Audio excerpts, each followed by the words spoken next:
The apartment above me was supposed to be empty. The landlord said the last tenant left in a hurry, no forwarding address, keys on the counter, blinds half drawn. I smiled and nodded and pretended that fact didn't matter, but the first night I moved in, I heard footsteps. Heel toe, right above my bedroom. As if someone paced and paused and listened for me. I lay still, counting.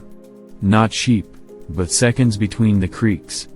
The building is old, the kind that remembers storms and arguments. Wood has memory. Metal has patience. And the darkness presses at the walls like damp cloth. At 2:12 a.m. the pacing stopped. The ceiling popped once, like a knuckle. Then the long exhale of pipes flowed through the vent. I whispered, "Hello?" Because I am that kind of idiot. I wanted the presence to choose being human. The next morning, I asked the landlord again. He shrugged and showed me the spreadsheet. No listing above me. The unit had no number, he said, no entry in the software, like a hole in the ledger. A quirk of the building, he laughed. That afternoon I noticed a fine powder on my dresser. Not dust, granular, chalky, almost like ground eggshell. I brushed it onto my palm. It smelled faintly like rain on stone.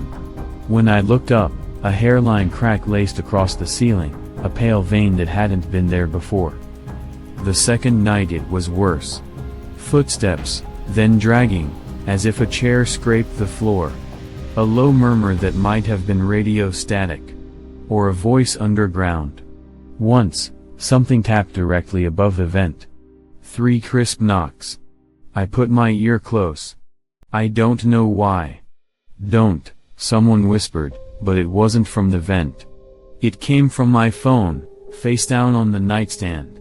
The screen was dark, but a notification flashed, and for a moment, my lock screen showed a camera view. My ceiling. Except the crack was wider in the image, and something, thin and pale, rested along it, like fingers testing a seam. I told myself I was exhausted.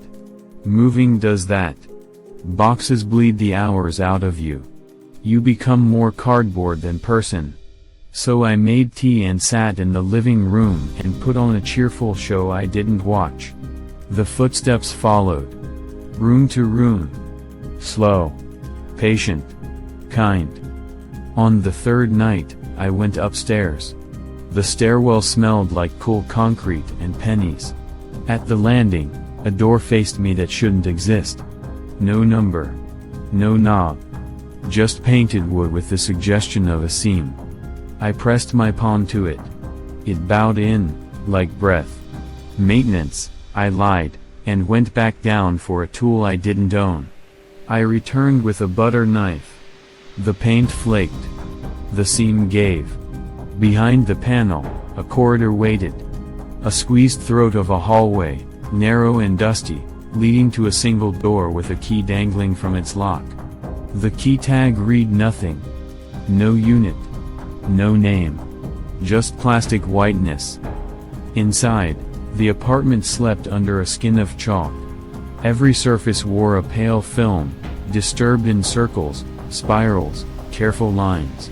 In the center of the living room, a chair faced the ceiling. Beneath it, a ring of salt. The ceiling itself was the strangest part. Paint scraped clean in a wide circle, revealing raw plaster marbled with faint handprints. The chair legs had grooves as if they'd been dragged to the same spot again and again. A notebook lay on the chair seat. Its cover was blank. Inside, pages filled with the same line repeated by a tremoring hand, "It knows when you look." I closed the notebook. I looked anyway. Of course I did. The plaster above me bulged like a bubble about to pop. I thought of lungs. I thought of eggs. I thought of nothing at all, and then the bulge thinned, paled, and a shape pressed through from the other side. Not a head. Not a face. It was more like a hand missing a few decisions, too many knuckles, not enough fingers. It smoothed the air, feeling for where the chair should be. I didn't breathe. I slid the chair aside without thinking, and the shape hesitated. It withdrew slightly. It tapped once at the edge of the circle. A question. "Not tonight," I whispered. "Please." For a long time, the ceiling held its breath with me. Then the plaster relaxed. The hand, or whatever that was, unpressed itself back into the space above. When it was gone, I understood the chalk spirals. The previous tenant had made them to confuse, to tire, to delay. To keep the attention grazing, never feeding. I should have left then. Packed, run, slept on a bus. But morning came, and the world was bright and stupid, and the landlord joked about the weather, and I had to be somewhere, and the day softened those sharp night shapes into stories. That evening, I returned with fresh salt and a real knife. I drew a circle around my bed and another around the vent. I taped black cloth over it. I told the ceiling I wouldn't look. I promised, the way people promise when they have already decided to break it. At 2:12 a.m., I woke to the soft scrape of chair legs. In the unit above that doesn't exist. The sound aligned with my breath. Inhale, scrape. Exhale, pause,